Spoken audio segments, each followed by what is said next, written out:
열왕기상 20장 31절에서 34절 말씀, 하나님의 말씀을 제가 대신해서 봉독해 드리도록 하겠습니다. 그의 신하들이 그에게 말하되 우리가 들은즉 이스라엘 집의 왕들은 인자한 왕이라 하니 만일 우리가 굵은 배로 허리를 동이고 테두리를 머리에 쓰고 이스라엘 왕에게 나아가면 그가 혹시 왕의 생명을 살리리이다 하고, 그들이 굵은 배로 허리를 동이고 테두리를 머리에 쓰고 이스라엘 왕에게 이르러 이르되 왕의 종 벳하닷이 청하기를 내 생명을 살려주옵소서 하다이다. 아합이 이르되 그가 아직도 살아있느냐? 그는 내 형제니이다. 그 사람들이 좋은 징조로 여기고 그 말을 얼른 받아 대답하여 이르되 벤하닷은 왕의 형제니이다. 왕이 이르되 너희는 가서 그를 인도하여 오라. 벤하닷이 이에 왕에게 나오니 왕이 그를 병거에 올린지라. 벤하닷이 왕께 아뢰되 내 아버지께서 당신의 아버지에게서 빼앗은 모든 성읍을 내가 돌려보내리이다. 또 내 아버지께 사마리아에서 만든 것 같이 당신도 다메섹에서 당신을 위하여 거리를 만드소서. 아합이 이르되 내가 이 조약으로 인해 당신을 누구리라 하고 이에 더불어 조약을 맺고 그를 놓았더라. 아멘. 살아계신 하나님의 말씀입니다. 오늘 말씀은 열왕기상 20장 31절에서 34절 말씀이 나누며 아합이 다시 불순종한 이유라는 말씀 제목으로 오늘 함께 기도하곤 합니다. 우리가 잘 아는 대로 이스라엘의 아합 왕은 하나님 보시기에 참 악한 왕이었습니다. 그러나 하나님은 그런 악한 아합을 통해서도 일하셨습니다.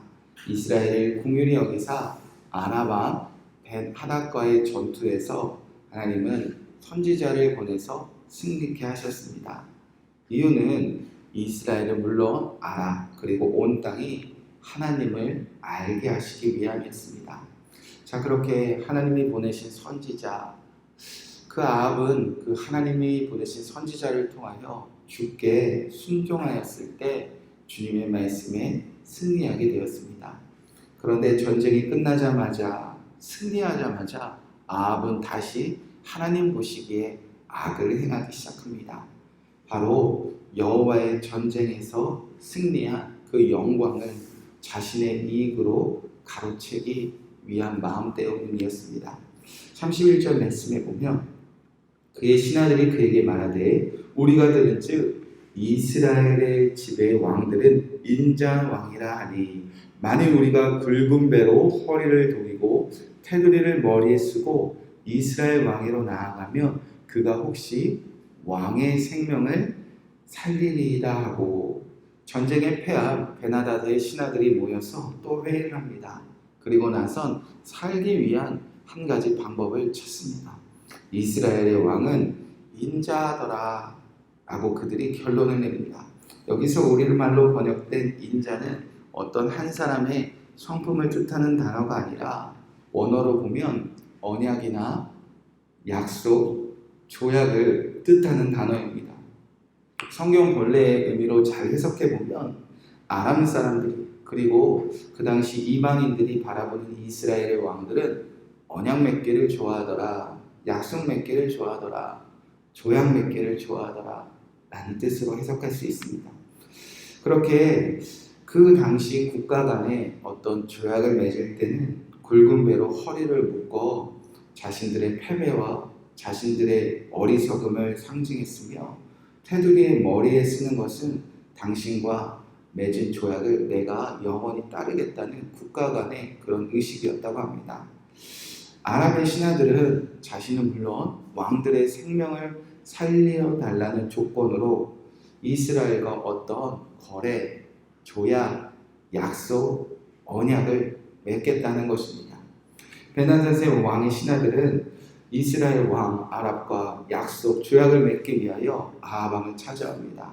그들의 생각대로 허리에 굵은 배를 묶고 머리에는 테두리를 쓰고 조약을 맺자고 찾아옵니다. 우리만 살려주면, 우리 양만 살려주면 당신들과 약속을 맺겠습니다. 그러자 아합은 갑자기 그가 나의 형제다, 그가 살아있느냐 기뻐하기 시작합니다. 약속을 통해서, 조약을 통해서 무언가 이득을 취할 수 있는 것을 아합이 알고 있었다는 것입니다. 그리고 아합 왕과 베나닷은 그날부터 약속을 맺기 시작합니다. 베나닷과 아합이 어떤 조약을 맺느냐, 34절에 보니까 베나닷이 왕에게 아뢰되 내 아버지께서 당신의 아버지에게서 빼앗은 모든 성읍을 내가 돌려보내리이다. 또 아버지께서 사마리아를 만든 것 같이 당신도 다메섹에서 당신을 위하여 거리를 만드소서. 아합이 이르되 내가 이 조약으로 인해 당신이 놓으리라 하고 이에 더불어 조약을 맺고 그를 놓았더라. 베나닷은 아합과 조약을 맺습니다. 우리 아버지가 빼앗은 땅이 있는데 아합 당신에게 다 주겠습니다.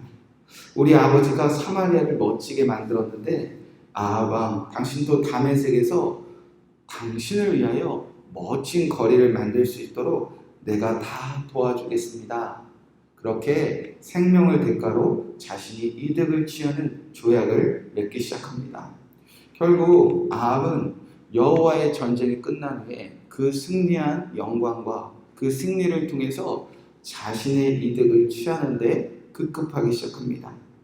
하나님은 일찍이 율법을 통해 말씀하셨습니다. 이방 사람들과 이방의 왕들과 어떤 조약과 약속도 맺지 말라. 그러나 아합은 눈앞에 있는 자신의 이득, 자신이 가질 수 있는 그 소유를 위하여 하나님의 말씀에 불순종하기 다시 시작합니다. 이방인들과 조약을 맺고 하나님이 주신 승리를 자신의 이득으로, 이방 사람들 이스라엘을 괴롭히고 하나님의 이름을 모욕한 자를 너무도 쉽게 살려줘 버립니다. 이런 아합의 범죄는 꼭 누구와 같은 범죄인가? 바로 아간의 범죄와 똑같은 범죄입니다. 여호수아 시대 때도 아간이 이렇게 범죄하지 않았습니까? 여호와의 전쟁에 승리한 후 하나님의 말씀에 불순종합니다. 이유는 자신의 이득을 취하기 위해서입니다. 자신의 이득을 위해서라면 하나님의 말씀에 불순종하기까지 아간과 아합은 그렇게 주님 앞에서 범죄하기 시작합니다. 아간이 하나님께 범죄함으로 어떤 결과를 맞이했습니까? 죽임당했습니다.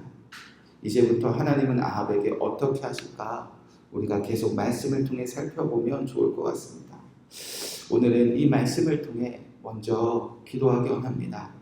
하나님께서 우리를 이끄셔서 순종하게 하셨음에도 불구하고 하나님은 악한 우리를 통해서도 승리하게 하시며 내가 여호와인 줄 알게 하시는 수많은 일들을 하셨음에도 불구하고 우리는 때때로 눈앞에 보이는 이익 앞에, 눈앞에 보이는 소유물 앞에 하나님의 말씀에 불순종하진 않았는지, 그리고 오늘도 눈앞에 있는 이익 앞에 우리가 또 믿음과 주님 앞에 서 있는 이 마음이 흔들리진 않을지, 이 아합을 통해 우리가 오늘 주님 우리를 이러한 죄에서 건져 주시옵소서 라고 기도하기 원합니다.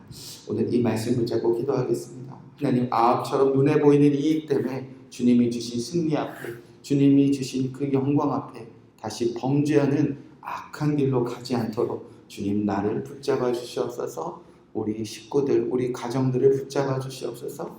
주님이 세우신 교회와 성도들을 붙잡아 주시옵소서. 함께 기도하시고 또 여러분을 부르신 기도 제목들 기도하시고 평안한 마음으로 가정에서 일터에서 승리하시기 바랍니다. 함께 기도하겠습니다. 하나님, 오늘 이 말씀 붙잡고 기도합니다. 전쟁에 승리한 후에 아버지 아합이 다시 하나님께 불순종했던 이 말씀을 우리가 붙잡고 기도합니다. 하나님, 오늘 우리가 하나님 눈앞에 보이는 이익에 눈이 멀어 다시 범죄하고 있지 않은지 주님 돌아보게 하시고 깨닫게 하여